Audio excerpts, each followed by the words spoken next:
Wait, what if protests aren't as grassroots as they look? I keep hearing that many people are real believers, Father, but many of these protests are funded and manipulated by outside interests. Like which ones? Look at the so-called No Kings protests, Father, where flyers listed fine print like paid for by Christy Walton, the Walmart heiress, right after Trump's China tariffs threatened Walmart's supply chain profits. That's freaking sneaky. The same pattern showed up in 2020, Father, when George Floyd protests mixed real anger with reports of outside funding like Open Society Foundation's grants to activist groups, which critics say blurred organic outrage with organized pressure. What about all that damage? In cities like Minneapolis, Father, most arrests for arson and looting hit small business areas, not police buildings, and journalists documented pallets of bricks appearing nearby, which raised some eyebrows. George Soros's Open Society Foundation has also been caught funding people from around the world to migrate across the southern border, and they have even been caught staging human rights issues in some cases to push their agenda. Paid chaos? Border and ICE protests show similar claims, Father. Court records in Minnesota, where the protests were the strongest, revealed millions lost to protest-related non-profit fraud. Corporations quietly benefit from illegal labor because it lowers wages, while full citizenship would raise costs.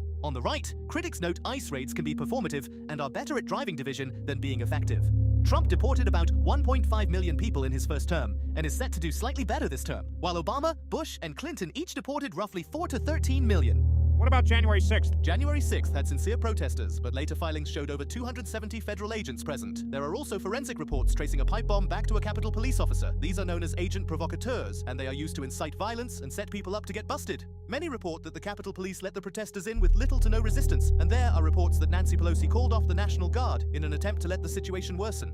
I don't know if I believe you. There are a lot of people on both sides that believe in these causes. Let's think about this. Both the Epstein files and the Iran war have many on the right and on the left in agreement. If these protests are organic, how come there are no nationwide protests about this? And how come the smaller protests that are out there get essentially no coverage? It's because the government and corporate interests have nothing to gain and would actually rather you stop talking about them. Wow. Sounds like outrage only goes viral when someone rich is pulling the strings behind it. The lesson, Father, is not that protests are fake, but that outside interest will use real emotion to benefit their agenda.